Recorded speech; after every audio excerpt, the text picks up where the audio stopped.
"You're too old. You don't deserve to get married anymore. You're almost dead." Sophia, my daughter-in-law's voice was a poisonous whisper, but her words resonated in my soul like thunder, echoing a cruelty I never expected from someone in my own family. I, Olivia, at 68 years old, stood there in my living room in the heart of a residential neighborhood in Portland, Oregon. The afternoon sun filtered through the blinds, but it couldn't warm the chill that invaded me. The wedding ring, a family heirloom that my late husband Robert had given me over 40 years ago and which I planned to wear at my ceremony with Arthur, was gone. It wasn't just a piece of gold and diamond. It was a symbol of a love that transcended time, the promise of a new chapter, the courage to love again after years of widowhood, the hope that happiness still awaited me. And now, that hope seemed to have been crushed by the hands of someone I considered a daughter. The humiliation was an unbearable burden. I felt violated, betrayed, and deeply hurt. The theft of the ring was a cruel act, but Sophia's phrase, uttered with calculated coldness, was a direct attack on my essence, on my ability to love and be loved at my age. She didn't just take a valuable object. She tried to steal my dignity, my joy, and the belief that I deserved a happy future. For a moment, the world seemed to spin, and the pain was so intense I could barely breathe. The feeling of being discarded, of being considered useless and worthless by someone so close, was excruciating. If you've ever faced the pain of family betrayal, of having your trust broken and your worth questioned in such a vile way, please like and subscribe to the channel. Your experience can help light the way for others seeking strength to overcome adversity and find the justice they deserve. In that whirlwind of emotions, as tears streamed down my face, a flash of clarity emerged. A few weeks prior, feeling a strange uneasiness with the atmosphere at home, small objects out of place, a sense that something wasn't right, I had installed a small security camera in the living room, discreetly placed among the books on the shelf. It was a precautionary measure, a premonition that now proved prophetic. Little did I know that that small lens would not only record the act of theft, but would unmask Sophia's true and dark intention, a plot to steal my partner, Arthur, for herself and consequently betray my son, Daniel. The undeniable proof of her perfidy was there, recorded, waiting to bring to light the most painful and shocking truth I could ever imagine. My life was never easy, but it was always guided by resilience and an unwavering faith in love. I grew up on a small farm in Kansas, learning the value of hard work, honesty, and the importance of family. I married young to Robert, a man of principles, and together we built our life in a home full of affection, raising our only son Daniel with love and sacrifice. Robert was the great love of my life, and his passing 7 years ago left an immense void that I thought would never be filled. That ring, which Sophia had stolen, wasn't just a piece of jewelry. It was the last tangible memory of our union, a link to a happy past that I cherished with the reverence of a treasure. After years of silent mourning, life surprised me with Arthur. He was a retired history professor with a kind heart, a brilliant mind, and a sense of humor that unexpectedly made me smile again. Our relationship blossomed like a late spring, and the idea of a second marriage, of sharing my golden years with someone who brought me so much joy and companionship, was a balm to my soul. Arthur wasn't Robert, but he loved me in a way that made me feel alive, valued, and above all, deserving of happiness. Robert's ring, which I plan to wear as a symbol that love never dies but transforms and expands, was the bridge between my honored past and my promising future. Daniel, my son, was always my greatest pride. An upright man with a good job at a tech company in Seattle, he was always thoughtful and affectionate. When he introduced me to Sophia 3 years ago, I tried to be welcoming, extending my hand with an open heart. She was beautiful, intelligent, with a promising career in marketing, and at first, she seemed like the perfect daughter-in-law. I welcomed her into my home, cooked her favorite meals, listened to her confidences, and included her in all family traditions. I wanted her to feel like part of the family, to know she had my unconditional support. But over time, I began to notice small, almost imperceptible things. a look of disapproval when I talked about Robert, a subtly depreciating comment about my decorating choices, an insistence that Daniel spend more time with her and less with me. I attributed it to youth, to the insecurity of a woman marrying a man who had such a present mother and a revered father. I tried to ignore it, to overlook it, believing that Daniel's love for her would overcome any small friction. I wanted my son to be happy, and if Sophia was his happiness, I would do my best to accept and love her as a daughter. Little did I know that this acceptance would be my greatest vulnerability, and that behind that charming smile lurked a shadow of envy and ambition. The tension between Sophia and me grew almost imperceptibly, like a dense fog that slowly settles, obscuring the clarity of relationships. She began to question my decisions, from the color of the curtains to the way I tended the garden, always with a veiled tone of superiority. Her comments, disguised as concern or modern suggestion, were actually barbs aimed at undermining my confidence and making me feel inadequate. Daniel, my son, seemed oblivious to it all, or perhaps he preferred not to see the truth. He was so enamored with Sophia that any criticism of her was interpreted as a personal attack, creating a subtle barrier between us. The turning point, which transformed the fog into a storm, was when I announced my engagement to Arthur. Sophia's reaction was shocking. Instead of joy or congratulations, I saw a shadow of envy and resentment in her eyes, almost a glint of possessiveness. She began to make malicious comments about Arthur, insinuating that he was only interested in my inheritance or that I was too old for such things, openly disrespecting my choice and my happiness. I tried to ignore it, but her words deeply affected me, eroding the joy of my new love.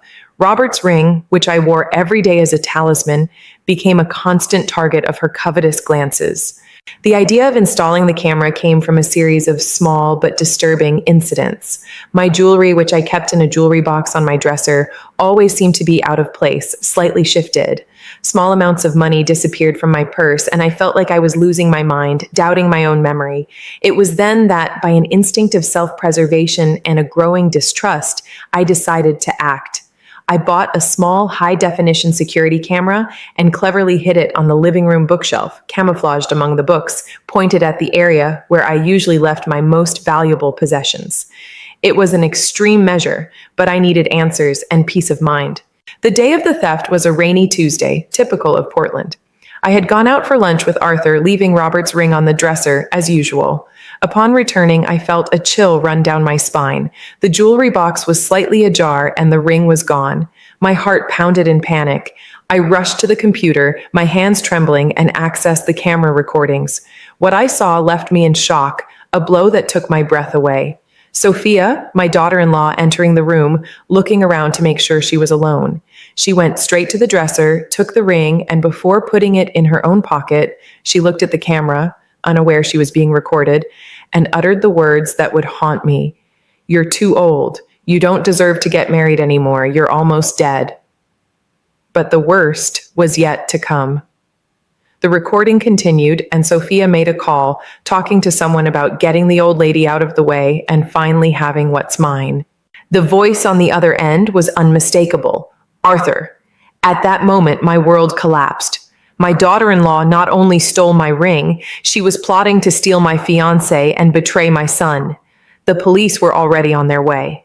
The doorbell's chime, a sharp and insistent sound, pierced the oppressive silence of my living room. It was the police. I had called 911 immediately after Sophia's call with Arthur, the recording still echoing in my mind. 2 officers, a man and a woman, both in impeccable Portland police uniforms, were at my door. I explained the situation in a few words, my voice still choked with emotion, but firm in determination. They entered, and it was at that exact moment that Sophia and Arthur, whom I had called for an urgent conversation, arrived. The scene was surreal. My daughter-in-law, with her forced smile, and Arthur, with his always elegant posture, entering a room where the police were already present. Sophia's eyes widened when she saw the officers. Her smile vanished, replaced by an expression of panic. Arthur, on the other hand, maintained his composure, although I could see a slight twitch in his jaw. "Olivia, what's going on?" he asked, his voice trying to sound concerned, but with an underlying tone of irritation. I called the police, Arthur, I replied, my voice as cold as an Oregon winter's ice, to investigate a theft and a conspiracy. The word conspiracy seemed to hit Sophia like lightning. She paled even further, and her eyes turned to me with a mixture of fear and hatred. It was then that Daniel, my son, walked through the door, drawn by the commotion. He had come to visit me, as he did every Tuesday. Mom, what is all this? He asked, his voice full of confusion. This was the moment to unmask the farce. Daniel, I began, my voice trembling slightly, but with a strength I didn't know I possessed. Your wife, Sophia, stole your father's wedding ring, and she and Arthur were planning to deceive me, steal my money, and destroy our family.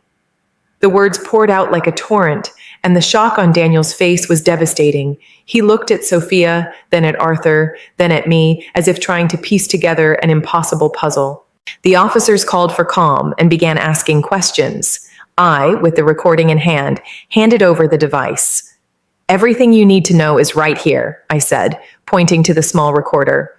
Sophia's voice, clear and cruel, echoed through the room. You're too old. You don't deserve to get married anymore. You're almost dead. And then the conversation with Arthur, the details of the plan, the calculated coldness of both. Daniel collapsed into a chair, his face in his hands, sobbing. The betrayal of his wife and a man he considered a future stepfather was a brutal blow.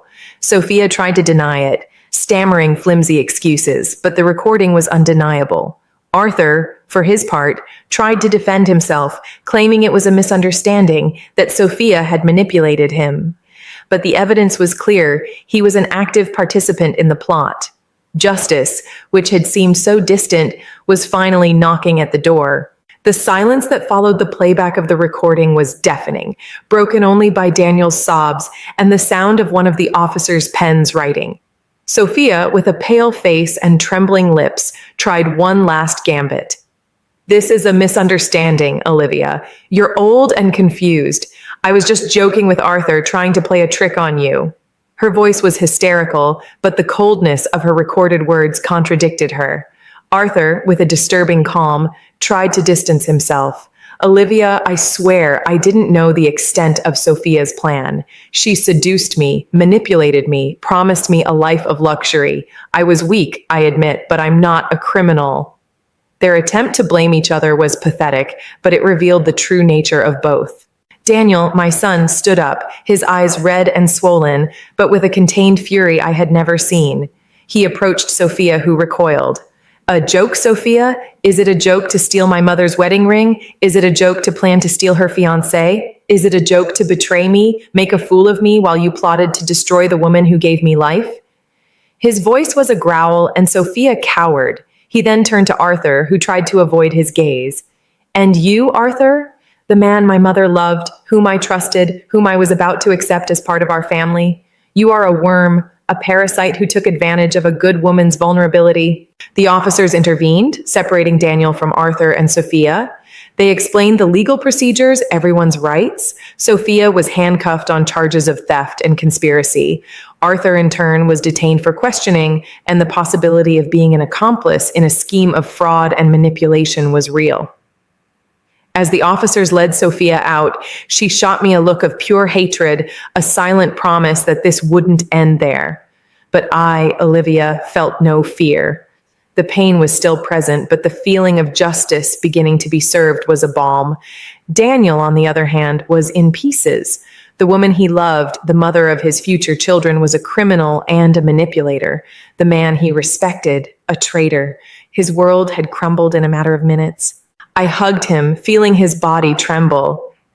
It's not your fault, my son, I whispered, stroking his hair. You were deceived, manipulated, but now the truth has come out, and together we will overcome this. That hug, in the middle of my overturned living room, with the police still present, was a reminder that, despite all the pain, true love and family were the pillars that sustained me. The first twist had been brutal, but also liberating. The mask had fallen, and the truth, however painful, was the first step towards healing.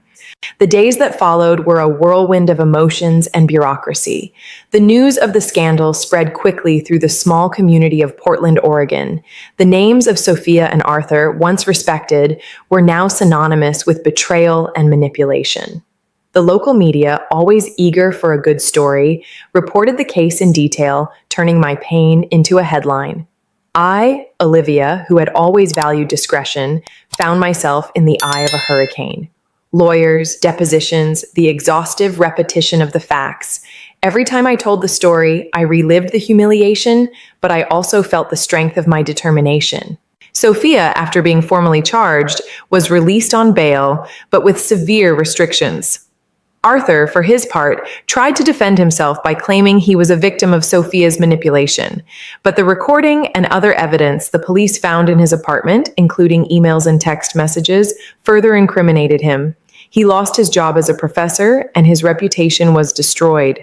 The life of luxury that Sophia had promised him turned into a legal and social nightmare. Justice was acting, but the process was slow and painful. The biggest challenge, however, was Daniel. My son was devastated.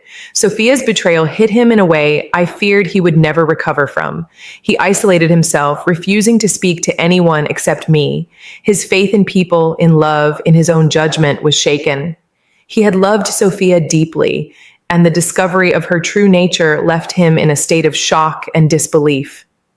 We spent hours talking, or rather I talked and he listened, trying to process the magnitude of the betrayal. "How did I not see it, Mom?" he would ask, his voice choked. "How could I have been so blind?" I reminded him that love sometimes blinds us to the truth, that Sophia's manipulation had been subtle and calculated. "You are a good man, Daniel," I would say, "and good people tend to see the good in others, even when it doesn't exist." The house, once full of plans for the wedding with Arthur, was now a refuge for Daniel, a place where he tried to rebuild his life. I, in turn, tried to maintain a routine, tending the garden, cooking, reading, but the shadow of what had happened hung over us. Robert's ring, recovered by the police, was back on my finger, but its luster seemed dimmed by pain. The post-conflict complication was the emotional wound that needed to be healed, the reconstruction of trust, the overcoming of trauma, and I knew that this journey would be long and arduous, but I was ready to face it for myself and for my son. Daniel's recovery was a slow but steady process, like the blossoming of a flower after a long storm. I, Olivia, became his safe harbor, his confidant, and his greatest encourager. We spent evenings talking about everything, from his childhood to his dreams for the future. He, who had once felt guilty for not noticing Sophia's manipulation, began to understand that he had been a victim of a well-orchestrated plot, not a fool. Therapy, which he started at my suggestion, was fundamental in helping him process the pain and rebuild his self-esteem. He learned to forgive himself and to recognize that love, however pure, does not exempt us from being deceived. While Daniel healed, the legal proceedings against Sophia and Arthur moved forward. The prosecutor, impressed by the clarity of the recording and the premeditated nature of the conspiracy, built a solid case. Arthur, in a desperate attempt to reduce his sentence, tried a plea bargain, throwing all the blame on Sophia and revealing even more sordid details of their plans to seize my assets. This revelation, though painful, served to solidify Daniel's conviction that he had rid himself of truly ill-intentioned people. Sophia, for her part, maintained her defiant stance, denying everything and trying to paint me as a vengeful and unbalanced woman. But the truth, as always, had a way of coming out. Robert's ring, which had been the pivot of all the discord, became a symbol of resilience. I wore it every day, no longer with the pain of loss, but with the strength of overcoming. Arthur, my fiancé, who had revealed himself to be a wolf in sheep's clothing, was completely removed from my life. The pain of betrayal was still a scar, but it didn't stop me from moving forward. I began to reconnect with old friends, join book clubs, and take morning walks in Forest Park in Portland, appreciating the beauty of nature and the peace it brought me. The house, which once seemed like a stage for drama, became a home again. Daniel, although still living in his apartment in Seattle, visited me more often, and our Sunday lunches, once tense, were now filled with laughter and genuine conversation. He even started dating again, with a kind and honest woman who reminded me of myself in my younger years. The post-conflict complication, the emotional wound that seemed incurable, was finally healing. I was reclaiming my life, my dignity, and most importantly, my trust in love and the ability to overcome. Justice was on its way, and I was ready to receive it. The day of the trial arrived, and the Portland courtroom was packed. The local media covered every detail, and I, Olivia, was there, sitting in the front row with Daniel by my side. Sophia and Arthur, once so confident, seemed small and insignificant before the force of the law. The hidden camera recording was irrefutable proof. Sophia's voice, clear and cruel, echoing through the courtroom walls, and Arthur's confession, detailing the conspiracy, sealed the fate of both. The jury, after hours of deliberation, delivered the verdict, guilty. Sophia was convicted of theft and conspiracy, receiving a prison sentence that would take her out of circulation for years. Arthur, in turn, was convicted of fraud and complicity, and his career and reputation were irremediably destroyed. The revenge, as I had imagined it, was not an act of cruelty, but the simple and powerful manifestation of justice. The sense of relief that washed over me was immense, a liberation from a burden I had carried for months. There was no joy in another's misfortune, only the satisfaction of knowing that the truth had prevailed. After the trial, Daniel hugged me tightly. "You are the strongest woman I know, Mom," he said, tears in his eyes. "Thank you for not giving up, for fighting for our family." At that moment, I realized that true redemption was not just the conviction of Sophia and Arthur, but the reconstruction of our relationship, the strengthening of family ties that their malice tried to destroy. Daniel, now more mature and aware, was a man who valued honesty and loyalty above all else. I, Olivia, allowed myself a new beginning. Robert's ring, which had been stolen and recovered, now shone on my finger with the light of a new meaning, the love that endures, the strength that renews itself, and the wisdom that comes from overcoming. I decided to sell the house in Portland, which held so many memories, and move to a small beachfront cottage in Cannon Beach, Oregon, a place I had always dreamed of living. I started painting, writing, traveling. Life, which Sophia had said I was almost dead to live, was just beginning. Justice had been served, and redemption was mine, not as a prize, but as the result of a journey of courage and resilience. I had proven to myself and to the world that age does not define a woman's worth, and that love and dignity are treasures no one can steal. 5 years have passed since that day in court, and life in Cannon Beach is a balm for the soul. The smell of the ocean, the sound of seagulls, the salty breeze on my face. Everything reminds me of beauty and renewal. Daniel, my son, is happy. He married Sarah, that kind woman I mentioned, and they have given me 2 wonderful grandchildren, Robert and Olivia, who fill my life with joy and purpose. Sophia and Arthur are just a distant memory, a lesson learned about the fragility of trust and the importance of discerning people's character. I, Olivia, at 73 years old, am a complete woman. My small local art gallery displays my paintings, and I teach watercolor classes to the community. Robert's ring is still on my finger, but now it shines with the light of a new meaning. The love that endures, the strength that renews itself, and the wisdom that comes from overcoming. I learned that true wealth is not in material possessions, but in family ties, in honesty, and in the ability to forgive, not for others, but for oneself. The most valuable lesson I learned from this whole experience is that life, no matter how many challenges it presents, always offers us the chance to start over. No matter the age, no matter the pain, dignity, and the capacity to love are inalienable. The revenge I sought was not the downfall of Sophia and Arthur, but my own ascent, my rediscovery of who I am and the value I possess. It was proof that evil can wound, but never destroy the human spirit. If you, like me, have ever felt humiliated, betrayed, or underestimated, remember Olivia's story. Remember that your strength lies in your ability to rise again, to seek justice, and to allow yourself a new beginning. Life is a gift, and every day is a new opportunity to write a chapter of overcoming. If this story touched your heart, if you identified with Olivia's journey, please like, share with your friends, and subscribe to the channel for more stories of resilience and triumph. And tell me in the comments, what was the biggest lesson you took from Olivia's story?